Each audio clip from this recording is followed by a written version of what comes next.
Hola a todos y bienvenidos a este nuevo video en el cual vamos a estar explicando cuál es la metodología de trabajo de el clasificador K-Means. K-Means es el objetivo de este video, que entendamos su funcionamiento y su aplicación. Mi nombre es Dionisio Neira Rodado y los estaré acompañando durante este video. Los conceptos que vamos a revisar o el contenido que vamos a revisar en este video son los conceptos básicos del K-Means Clustering, el funcionamiento del K-Means Clustering y las ventajas y desventajas del K-Means Clustering. Bueno, en primer lugar es importante hacer una nota, es que nosotros en todas las metodologías que hemos visto anteriormente, como regresiones lineales, árboles de decisión, KNN, todas esas metodologías se conocen como aprendizaje supervisado.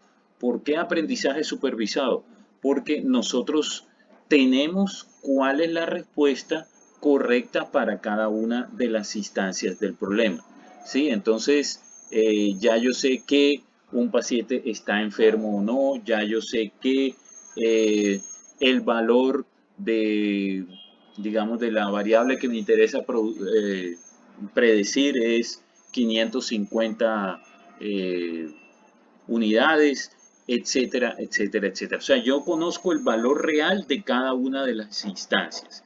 Y lo que hago es entrenar un clasificador para que trate de obtener a partir un clasificador, un regresor, para que trate de llegar a ese mismo resultado a través de un proceso de iteraciones que vamos a llamar aprendizaje, esas iteraciones con base en unas reglas que determina el algoritmo.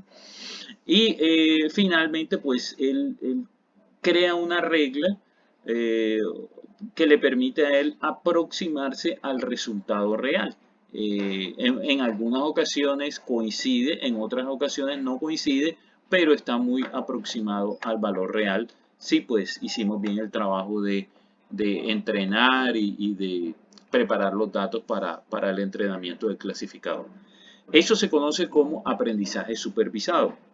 En este caso, que es lo que vamos a ver en este video, y hay otras metodologías que trabajan así también, vamos a trabajar con algo que se llama aprendizaje no supervisado. ¿Qué quiere decir aprendizaje no supervisado? Que es que el algoritmo, por ejemplo, en este caso, en el K-Means Clustering, vamos a coger un conjunto de observaciones y ese conjunto de observaciones nosotros las vamos a dividir en grupos. Esos grupos viendo cuáles elementos tienen un comportamiento similar, observando diferentes variables que los estén describiendo. Entonces, no hay una variable de respuesta contra la que yo me esté midiendo, sino que simplemente yo lo que estoy haciendo es buscar dentro del conjunto de datos patrones de similitud y armar grupos entre esos grupos de observaciones que veo que son similares entre sí. Entonces, antes de que hagamos el K-Means, por ejemplo, si yo tengo esta nube de datos que tenemos aquí, la tendríamos así, y después de aplicar el K-Means, pues yo podría llegar a esto, de que hay tres grupos que son similares entre sí y separarlos y colorearlos de esta manera como lo estamos haciendo en este ejemplo. ¿Cuáles son los pasos para hacer el K-Means Clustering? Cada uno de estos conjuntos que vemos acá en la diapositiva se conocen como clusters. Cada uno de estos grupos que estamos construyendo acá se conocen precisamente como clusters. Los pasos para desarrollar la metodología, primero escoger el número de clusters K, definir cuáles serán los puntos K que funcionarán como centroides. Ya veremos después que esto se puede optimizar, pero inicialmente hablemos de que hay que escoger, hay que determinar un número de clústeres con lo que quiero trabajar, definir cuáles serán los puntos K que funcionarán como centroides.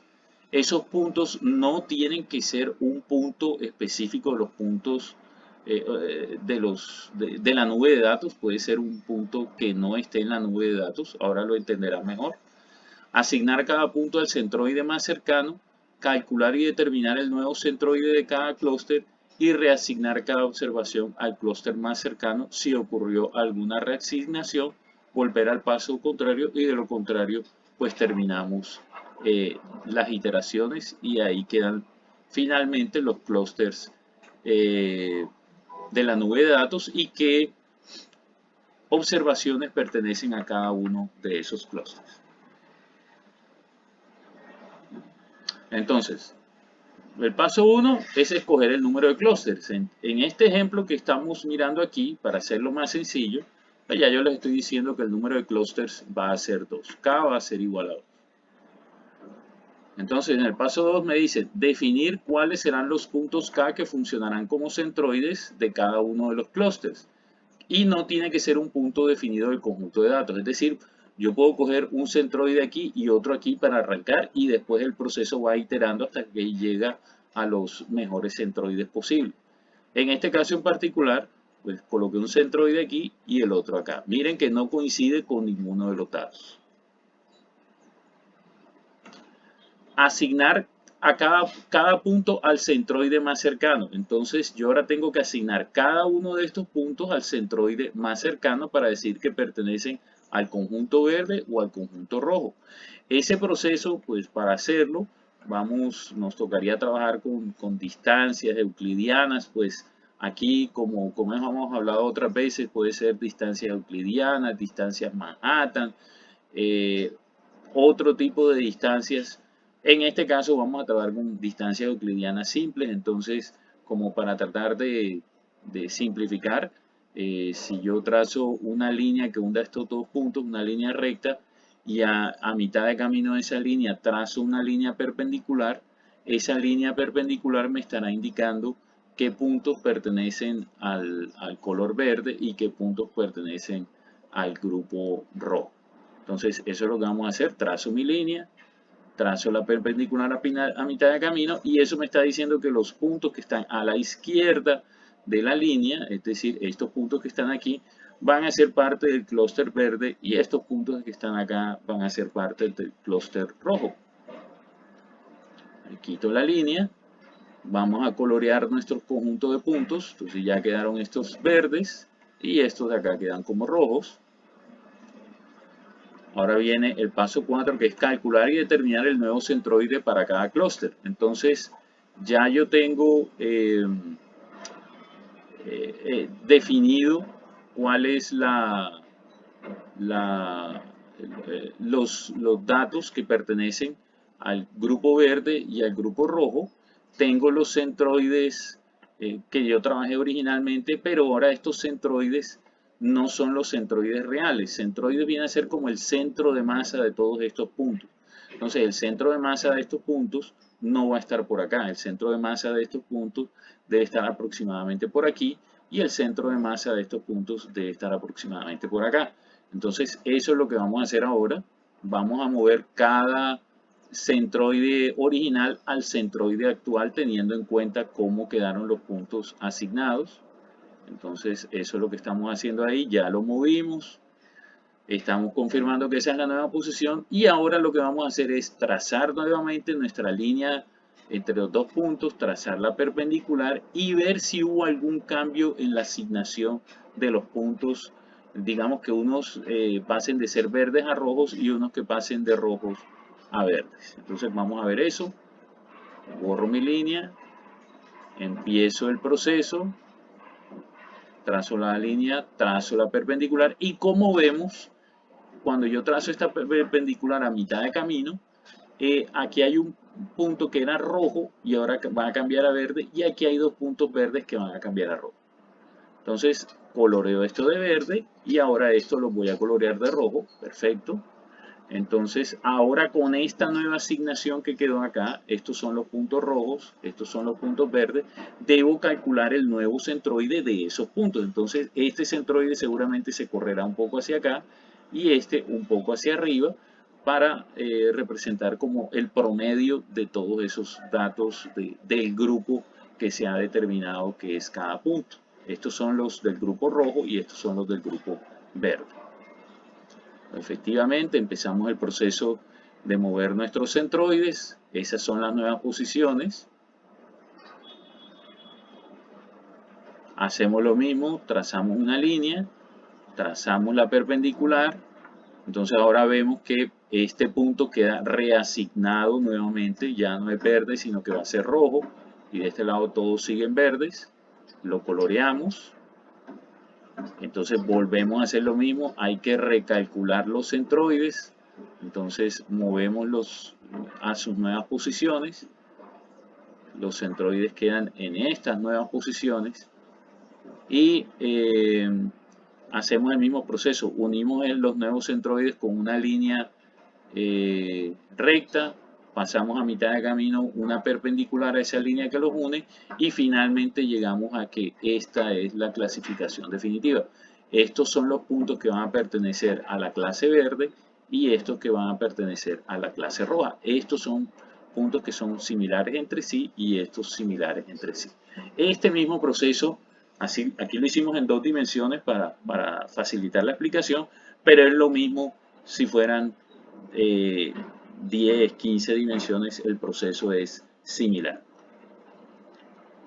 Entonces aquí quedamos con este clúster y con este clúster de acá. Perfecto. Bueno, entonces vamos a tener en cuenta algo acá. Y es que si yo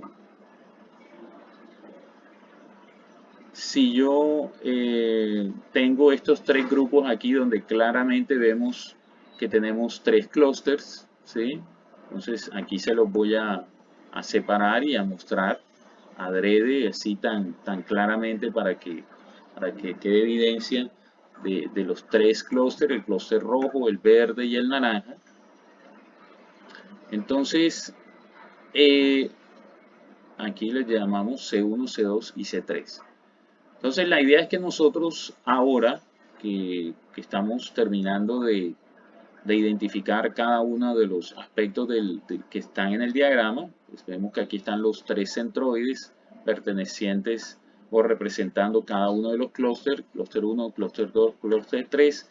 Estos P sub I son los puntos pertenecientes a cada clúster, ¿sí? Son los puntos que están aquí y que vamos a asignar a cada clúster. Y nosotros, para poder determinar en un momento dado cuál es el mejor número de clústeres, lo que vamos a estar haciendo es calcular esta medida, que se llama la suma de cuadrados dentro del clúster. Entonces, esta suma de cuadrados dentro del clúster lo que hace es calcular la distancia que hay desde P, desde este punto, de cada uno de estos puntos a su centroide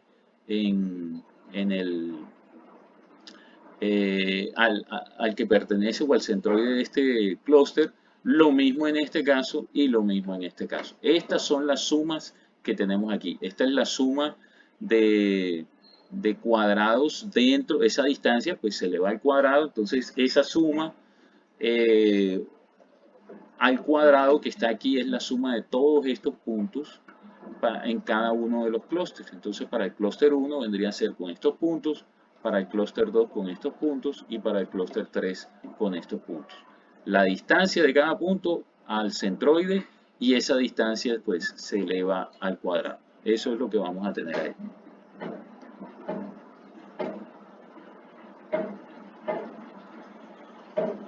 Entonces, si nosotros tuviéramos un clúster nada más, ¿sí? Acuérdense que nosotros partimos de 3, esto va a tener que estas distancias pues son relativamente pequeñas, pero si tuviéramos un solo clúster, eso nos va a arrojar que nosotros,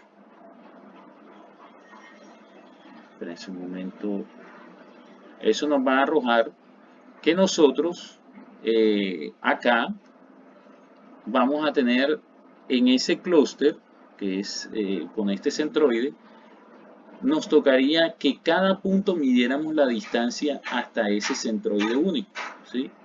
Entonces, obviamente eso va a hacer que entre menos clúster, este valor sea más grande. Y nosotros lo que queremos es que sea más bajo. Entonces eso nos lleva al otro problema. Entonces lo ideal sería tener muchísimos clústeres.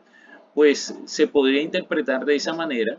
De todos modos, el algoritmo lo que va a hacer es que él va a empezar a iterar y va a probar precisamente eso. Va a hacer el cálculo de la medida de la suma de cuadrados dentro del clúster. ¿Sí? Esta escala que está aquí, pues en este momento es irrelevante, solamente para que tengan la idea. Y él va a decir, mira, con un clúster esa suma de cuadrados da esto, con 2 da esto, con 3 da esto, con 4 da esto, y así sucesivamente.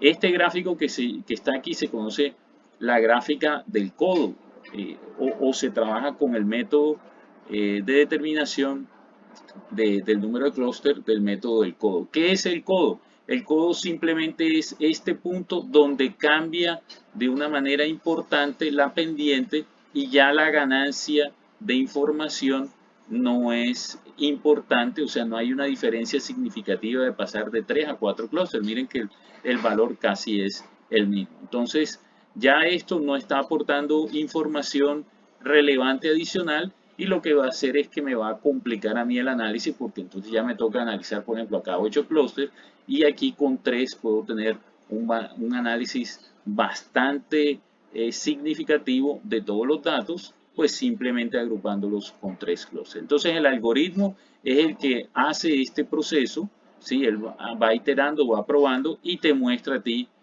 cómo es la ganancia de información, algo parecido a lo que se trabaja en árboles de decisión. En este caso, pues sería la suma de cuadrados dentro del clúster, cómo va cambiando hasta que hay un punto como este en el cual esa ganancia o esa disminución en la suma de cuadrados es mínima y no vale la pena seguir complicando el análisis. Entonces uno decide trabajar finalmente solamente, en este caso, con 3 clústeres. Entonces aquí tenemos nuevamente la fórmula y, y bueno, esos es los conceptos generales del K-means clustering. Es una metodología sencilla, bastante intuitiva. Espero que el video haya sido de su agrado y esta es una bibliografía que les queda a ustedes para consulta. Que estén muy bien.